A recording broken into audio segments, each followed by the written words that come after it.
What's up, class of 2022 Business Management Foundations?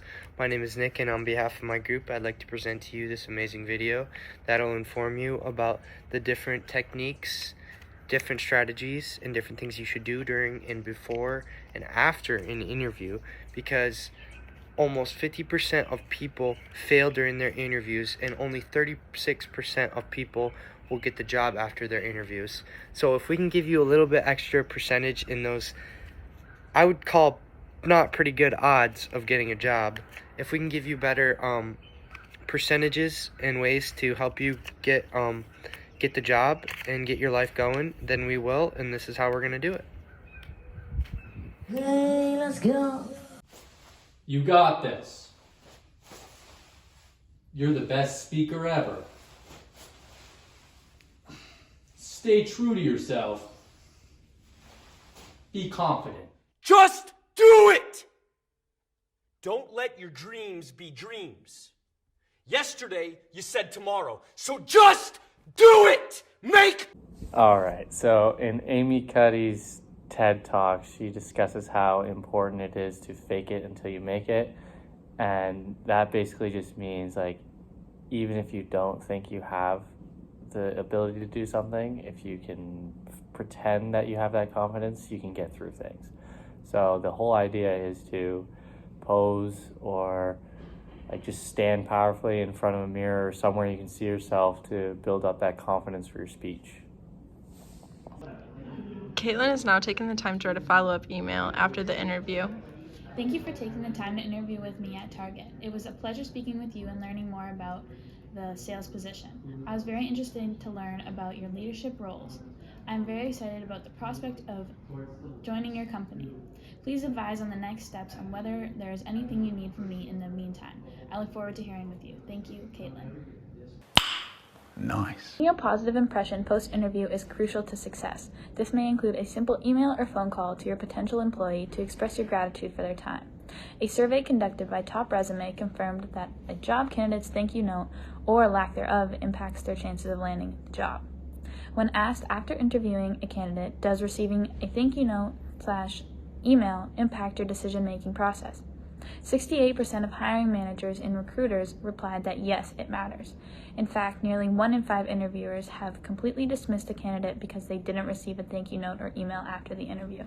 Writing an email, it's important to include to reintroduce yourself in a professional manner, ensure that your subject is professional and eye-catching. Thank the interviewer for their time, be specific with details that you found interesting. Then you want to reiterate your strong assets and what you bring to the workplace. Ask again the next steps of the process to offer your help in the hiring process, and have polite and professional sign off with an appropriate name. Most commonly, you're going to meet your employer during an interview, so you're going to want to nail it when you first meet that person. And here is how to do that. Hi, my name's Will. I'm here for an interview. How are you? I'm good. How are you? I'm good. Thanks for taking the time to meet with me today. Yep. When you walk into an interview, make sure to shake the interviewer's hand prior to sitting down. When you sit down, sit with your back straight while slightly leaning forward. This shows that you're interested in what is being said. Resting your hands on your lap or resting your hands on a table is a good way to show that you're open and that you trust the interviewer. During an interview, avoid crossing your arms at all times. This is seen as a defensive position and can show that you are uncomfortable during an interview. Something to avoid during an interview is fidgeting. Fidgeting not only shows how nervous you are, it also displays untrustworthiness. The most common fidgeting bad habits are tapping your fingers on a desk, playing with your fingers, tapping or shaking your leg, and darting your eyes across the room. Keeping good, natural eye contact is something to do while not fidgeting. Shaking or bouncing your leg shows that you're nervous, but it also could give a bad first impression towards your employer. And lastly, don't downplay your abilities or achievements. Showing off what you can do is important for letting an employer know what you are capable of. Interest tests are important, so before considering a career, it is important to do some self-reflection and research to determine what is the best fit for you. That isn't to say you can't pursue and succeed in a career that does not completely align with your career survey results. It'll mean that you may be lacking in some traits that are a piece of the puzzle for that job. In situations where you have similar technical skills and knowledge to other potential hires, Your soft skills are a driving factor in whether you land a job or not. This is because it is possible to teach new employees new skills, but difficult to teach communication skills to new hires. Exploring careers is important, but finding the right one for you can be tricky. Davenport has Pathway U assessments that will use your interests and values to show you possible career paths. You can schedule an appointment with your career coach and ask about taking the strong interest inventory. There are 6 personality types when looking at Holland codes. They include realistic, investigative, artistic, social, enterprising, and conventional.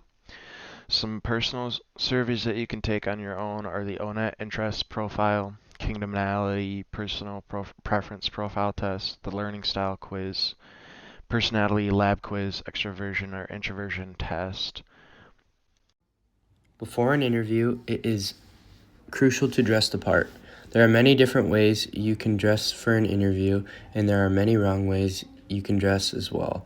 It's important to use your research that you have done before this job to dress correctly to increase your probability of getting the job. For women, it's important to avoid wearing flip-flops, wedge sandals, ripped jeans, or shorts. Tank tops, halter tops, sandals, strapless tops, and dresses, and athletic attire like yoga pants and sneakers. Employers will pick this stuff apart, and your chances of securing that waitress position will be as gone as Will Smith and Chris Rock's relationship.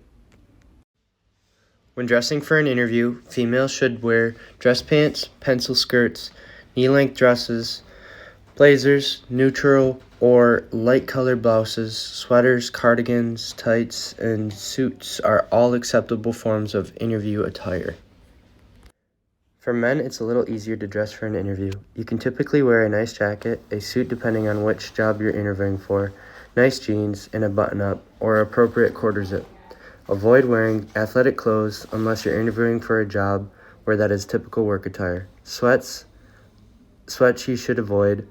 Bedhead and crazy-looking hair, hats, and stained clothing or wrinkled clothing is what you should avoid as well. Thank you for watching our video on preparation for an interview. We wish you the best of luck in your future interviews.